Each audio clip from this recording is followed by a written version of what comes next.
நாங்கள் ஒரு அதிருப்தியான வாழ்க்கை தான் இந்த கிராமத்தில் நாங்கள் வாழ்ந்து கொண்டிருந்தோம். ஆனால் இப்போ இந்த வருஷம் இந்த காரியங்கள் மேற்கொள்ளப்பட்டு இந்த கிராமத்து ஜனங்களுடைய நன்மை கருதி எங்களுக்காக இந்த காரியங்களை தொடங்கி வைத்த சத்யசீலன் அண்ணனுக்கும் அதே போல் எங்களுடைய மேயர் அவர்களுக்கும் இது சார்பாக எங்களுக்கு சகல காரியங்களையும் செய்து முடிக்க ஒத்துழைப்பு தந்த அனைவருக்கும் எங்களுடைய கிராமத்தின் சார்பாக நாங்கள் மனமார்ந்த நன்றியை தெரிவித்துக் கொள்வோம்.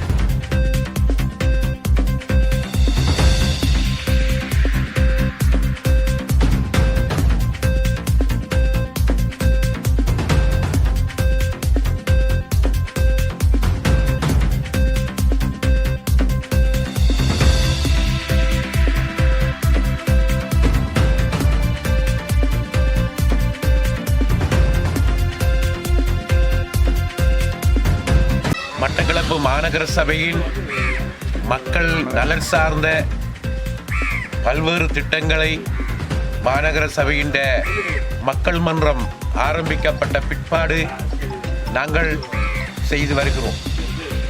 அதன் அடிப்படையிலே இன்று சின்ன ஊரணி 4ஆம் வட்டாரத்துக்குரிய இந்த மாவடி பிள்ளையார் ஆலயத்தின் எதிரே உள்ள பிரதான வடிகானானது சுமார் 2 மில்லியன் செலவிலே இந்த வடிகான் புனரமைக்கும் பணி இன்று ஆரம்பமாக்கி இருக்கின்றது.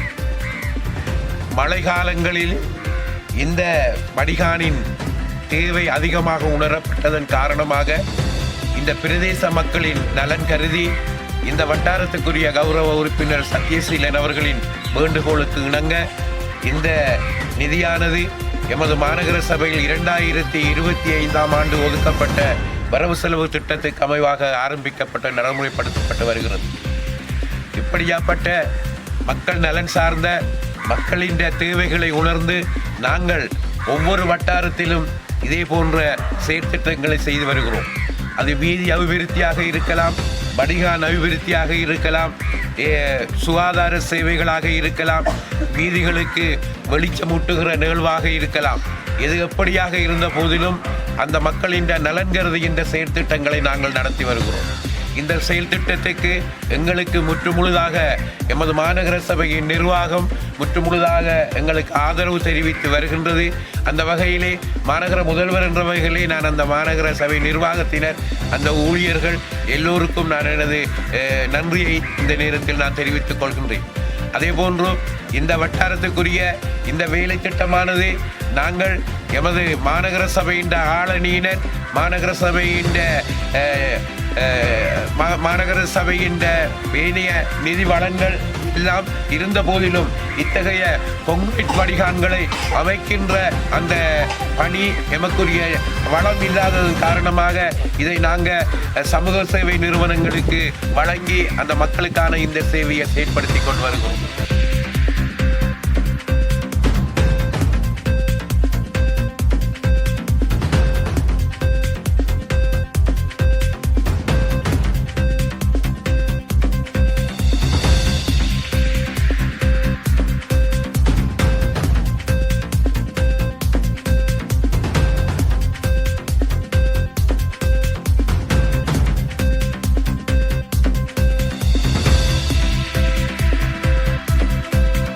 மாநகர சபையினுடைய 2025ஆம் ஆண்டிற்கான வரவு செலவு திட்ட நிதியினூடாக வட்டாரங்களுக்கென ஒதுக்கப்பட்ட 2 மில்லியன் ரூபாய் நிதியினூடாக மாநகர சபையின் 4ஆம் வட்டாரமாகிய சின்ன ஊரணி வட்டாரத்திற்குரிய பிரதான வடிகான் புனரமைப்பு வேலை இன்று கௌரவ மாநகர முதல்வர் அவர்களால் இன்று ஆரம்பித்து வைக்கப்பட்டிருக்கிறது.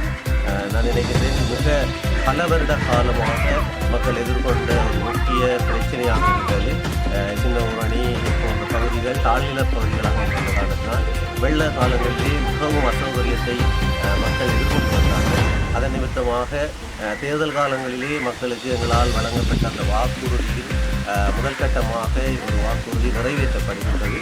உண்மையாக இதுக்கு ஒத்துழைப்பு வழங்கிய மாநகர முதல்வர், கௌரவ உறுப்பினர்கள், நிர்வாக உறுப்பினர்கள் அனைவருக்கும் வட்டார உறுப்பினர்கள் என்னுடைய இதயபூர்வமான நன்றிகளை இந்த வழியில் தெரிவித்துக் கொள்கின்றேன். நிச்சயமாக எதிர்வரும் காலங்களிலும் 2026ஆம் ஆண்டிற்கான வரவு செலவு திட்டம் எங்களுடைய மாநகர முதல்வரால் சமர்ப்பிக்கப்பட்டு நிறைவேற்றப்பட்டிருக்கின்றது. அதனூடாக வட்டாரத்திற்கு 5 மில்லியன் ரூபாய் நிதி ஒதுக்கப்பட்டிருக்கின்றது. அதனூடாகவும் எமது சின்ன ஊரணி வட்டாரத்திலே பிரதிநிதித்துவப்படுத்தியிருக்கின்ற கிராமங்களாக காந்தி கிராமம், நாவற்கேணி, சின்ன ஊரணி போன்ற பகுதிகள் நாங்கள் வட்டாரத்திற்கு உள்ளடக்கப்பட்டிருக்கின்ற காரணத்தினால் ஏனைய பகுதியிலே இருக்கின்ற மக்களையும் அவர்களுக்குமான தேவைகள் மிக அதிகமாக இருக்கிறது. அவர்களுடைய தேவைகளையும் ஒவ்வொரு விடயமாக பூர்த்தி செய்து இந்த வட்டாரத்தினை ஒரு நிறைவுள்ள ஒரு வட்டாரமாக மாற்றுவதற்கு வட்டார உறுப்பினர்கள் முறையில் நான் அனைத்து முயற்சிகளையும் மேற்கொண்டு